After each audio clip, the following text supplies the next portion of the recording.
Get Certified Together program is created by Technocofe, your free online knowledge sharing website, based out in London.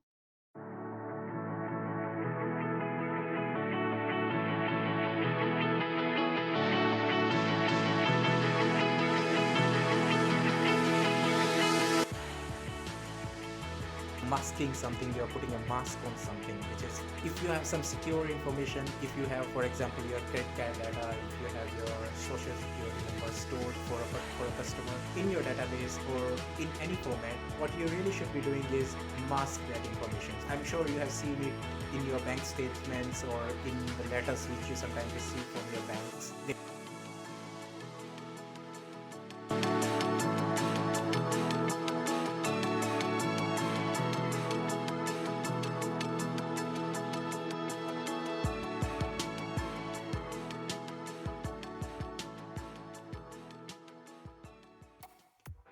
Hey everyone, welcome to another episode of Get Certified Together series. This is episode number 29 I'm recording today, episode number 14 specifically for the CCSP series.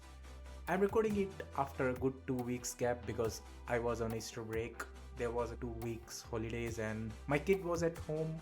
I really cannot do recording in that case. You can completely understand because what you really don't want to listen is about data security while there is a lot of background noise. So I thought of skipping the 2 weeks episode and here I am today. If you are not aware, in Easter holidays, everything closes in England, and if it's not something happening in your part of country or in your part of world, yeah, that's the thing which I was facing. Personally, I like the time because I was of course able to spend some time with my kid and I was able to finish few projects for my office as well, but those are like kind of rare things. Beside that, I was not doing much. Besides spending some time at home, we also went to northern part of England. There's a national park, Lake District, have around 10 lakes. We were only able to cover 3 out of those 10, but it was a good experience because I had to drive all the way, and the whole area, the whole region is hilly, and I was driving in that kind of area, that kind of roads. After a long time back in India, I used to do that, but not since moving out of there. In Singapore, of course, everything is plain. It was fun. It was tiring as well. It was good to finally leave, even for a short duration of time, the urban London city and go out and explore the nature. Like I said, it was a good experience and it was kind of relaxing for me. I of course wanted to visit Manchester as well. I follow United since long and I really wanted to cover Old Trafford to see there and roam around the area, but because it was Easter weekend, long holidays, and there was a lot of traffic on the road, and I heard from who've been in Manchester, I don't know if I'm wrong, but there's a lot of talks like Manchester is quite congested and roads are not wide because it's kind of like an old city. I'm not really sure about that, but anyhow, I was a bit suspicious about going during that hectic weekend inside the city and explore the things. So maybe something for the future, but team is doing really well and hopefully we're gonna win some more trophies this year. If you are not into football and soccer, then please skip whatever I said, but if you are into it, then yeah, that's the thing. I really wished I would have been there, but probably something for the next time. I hope you also had a good break. I'm not sure that there is a big talk always that you should always go out to relax, you should always change your surroundings. Personally, I really feel that it's only upon personal choice. Some people, they find going out and explore new things as kind of rejuvenating themselves, while some people like to stay home, and I myself is open to both of things. Even if I have a 2 days week off and I am staying at home doing nothing, then it really relaxes me off, and that's the thing. If you haven't been anywhere and you guys just spend time at home, it's absolutely fine, and I hope you guys had a good break of 2 weeks. Before we dive into today's topic, I wanted to share something which is coming into my mind for long. A discussion about public cloud versus private cloud is always there. People have this big question whether you should be using private or public cloud. These days, the question is something bigger. That's a completely different, never thought of, whether you should be using one public cloud or two public cloud. Personally, I feel that because I myself is using writing codes for Azure and AWS, it's really tough for me to manage the things because I have to be good into both service providers technology. I have to write codes differently. I cannot reuse the same script across everywhere. But it's a good learning curve, and it's really good that having a chance of working on two different service providers, you can actually understand how things are different, and you can really compare which one is better, which one is lacking few things, while the other one is covering up of those things. So I myself feel that it is a good chance for me personally to work on two different public service providers, and it's good for securing job as well. But in terms of organization, there is a big challenge, because what you really don't want is to get logged in into a particular service provider. You really don't want to put everything on AWS. In future, if you want some services which are offered better in Azure, then you are kind of stuck in with AWS. You cannot swap with Azure. So that's a kind of risk is always there. There is always a requirement of running onto multiple clouds. Of course, DR is another good counter argument, where using multi-cloud is a better approach, because you can really deploy one set of your site or one set of workloads onto a resilient different service provider, so you can maybe have a better redundancy. So there are always arguments and counter arguments. I'm not really sure what you feel. You feel that we, or as an organization, everyone should be relying on a one particular service provider, or we are in this phase of technological trend where there should be more than one public service provider, or more than one cloud service provider for each deployment or for each organization. And like I said, for the sake of argument, in terms of even learning curve as well, do you really can find people who are expert in both cloud providers? Or what you're really looking forward to as an organization or as a manager, who you should be hiring? The one person who have a good idea of both service provider, or another person who is expert in one but not good in another one? So it's always arguments and counter arguments related to multi-clouds or a single cloud. What I really feel is it's good time to move towards multi-cloud. Everyone should be having more than one cloud knowledge with them. It can be permutation combination of any 3 or 4. You can be good in GCP or AWS, or AWS and Azure or GCP. Choose any two, but I really suggest to everyone that you should always know about at least 2 cloud service providers. Then only you can feel more secure, you can feel more confident about really working into the cloud. Because trust me, I have worked on one technology for 5 or 6 years, and it really stopped my progress. And you found one day that the kind of thing which you're working upon are no more that popular in the market, and people are slowly moving towards a different technology or different cloud, and that really hurt my job opportunities. And that's why I really suggest to anyone who is either starting or is already in the cloud field in this technology, at least learn 2 or 3 cloud service providers, cloud technologies, and then it will be more secure for you in terms of job. Alright, before moving into today's topic, let's take a short break, and then after this break we continue with today's topics, which is data masking, obfuscation, anonymization, and tokenization. Hello, welcome back. Before at break, I told you about 4 things which we will be covering today. Simple question in mind, why we really want to cover those things when we already have a big data encryption technology with us? Why we really should be thinking about masking or tokenization or all these other type of security strategies when we have encryption with us? Well, it's simple. Encryption requires some computing resource. Encryption requires you to make sure your keys are secure.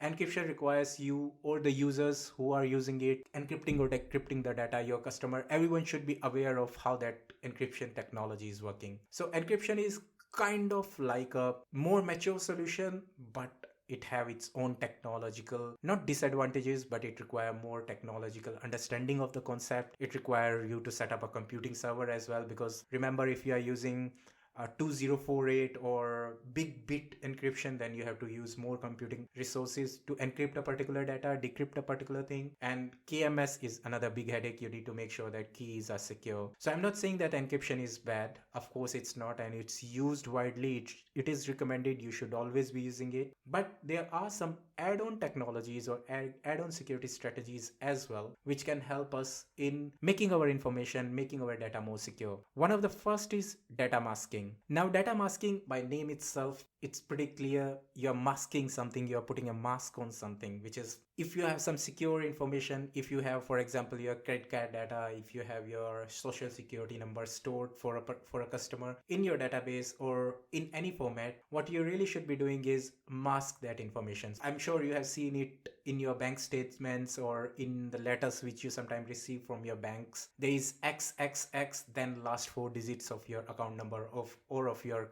credit card or debit card number. That XXX is organization or that bank masking your information, masking your data. So that's the easiest or simplest example of data masking in our day-to-day life. And like I said, it pretty much widely used, right? I mean, when bank is sending some letter to you, it won't be ensuring that they also send an encryption key with it. It's not a practical approach. So what they really are doing is masking the information. They are masking the data. And that's what it is. That's what data masking is. And like encryption, data masking also can be done at two levels: on the rest or on the go. So on the go means your actual information is stored as it is, but when someone is trying to read it, they will find it masked. Data masking on rest is even at the storage side, even when that data is stored, when that information is put in place, it is still masked. So there are two different ways in which we can mask any information, mask any data. Another security strategy which we use is data anonymization. Now, anonymization is bit different than masking. In masking, we were hiding the critical information using XXX or replacing it with some random number.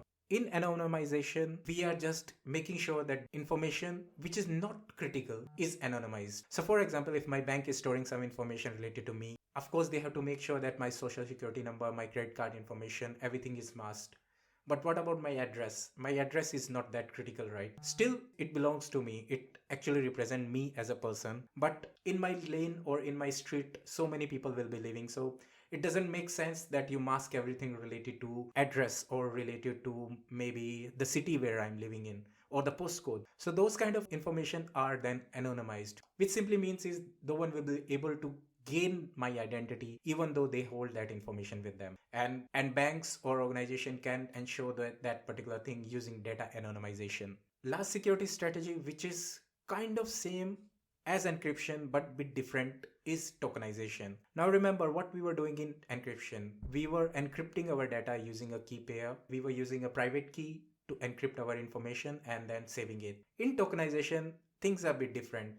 Instead of encrypting using a data and then storing it, we completely replace the whole information with the scrambled words, with the random things, with the, as they use the term, tokens. So for example, if I'm storing some information on my database will be sending over that information to a tokenization server, which will remove the actual information with the random string of data. I'm not encrypting my information. I'm not locking down my information using some key pair. What I am doing is I am replacing the whole information with random words, with random information. And anyone, when they want to retrieve it, they first have to get it from that tokenization server, and then data will be kind of like rechanged to their original form. So whenever data is stored, it's stored in form of tokens. Whenever someone is retrieving it, there will be a mapping scenario will be done where actual information will be mapped to the token. And once those two parts match, then actual information will be provided to you. So tokenization is kind of like a simpler way of encrypting, where we are not using a particular key to encrypt the information. We are simply generating a token in place of that information and storing that token and using that token to transfer from one place to another. Anyone want to retrieve the actual information, they have to send that token across to the tokenization server and you will get back the actual information. So it's kind of like a simpler way, but it's a completely different technology. It's a completely different security strategy. So these three security strategies are part of how you can secure your data. What are the different strategies which you can put in place? We have covered DLP and encryption already, and now we have covered three more. So we have covered all the security strategies that should be there as part of data security. Moving on to the next subtopic of this domain, which is data discovery. Now, data discovery by name itself is suggests that you're discovering some data. Every organization have a lot of information. They are storing data related to X number of things which are happening in the organization. You have a new employee that will be added into your database. You have a laptop issued to that employee that will be into your database. You have a new customer, that information or all the data related to that customer will be into your database. A lot of information come in and out daily in any organization. That data itself need to be analyzed. That data itself need to be visualized as well. Only then management can make a good decision. If you are having a particular kind of customers, you have getting a lot of customers related to a particular requirement. If you map those things, if you analyze those data with those trends for last 3 or 4 years, you can make a better judgment on where your organization should be heading to, what kind of goals you should be setting to your team. And that's one simple example. In this way, there can be n number of scenarios in any organization related to data discovery. Now, data discovery in itself will be ultimately using data which is stored somewhere, either on public cloud or on your on-prem disk. Anywhere that data should be stored, and then you can do that discovery and do whatever kind of analysis you want to do on that particular information. Broadly, we can store any data into two forms, which is unstructured data and structured data. And again, from the name you can guess, structured data is something which is stored in a particular structure. So for example, you can store a particular data into a database in rows and columns. So row 1, row 2, row 3, column A, column B, column C. And that's kind of like a structured data. Any kind of tickets your tool is generating, any kind of projects which your team is working upon, how many number of employees you have, what are the assets each employee is having, what are their personal information. You can store them very cleanly, very carefully into the structured data. And that's it. That's the structured data.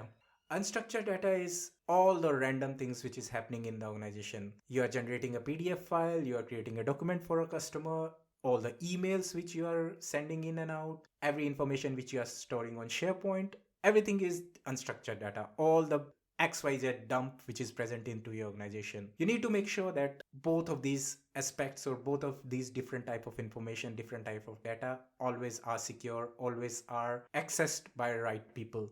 And therefore both structured and unstructured data have their own challenges, have their own requirements in terms of comparing them by the security standards. For structured data, like I said, everything is stored into a nice rows and columns, so you can easily determine who have written at what particular point any new entry into that database. It's easy to guess who have access as well, because that structured data will be running on a particular database, ultimately running on an application or a virtual machine or a server. So you can easily control who can have access of that information which is stored on the structured data. So you can control in and out, you can control the access as well. And structured data mostly is machine readable. So whenever we discuss about structured data, it is generally assumed that it is created and it is consumed by the machines, not by humans. So for example, you and me, if we are working in an organization, we won't be accessing the database for everything. What we will be accessing for our day-to-day work is SharePoint, maybe OneDrives, all the physical drives, or the place where all our data or all our PDFs, everything is stored, our email. Those things are not stored on the database. Those things are unstructured information.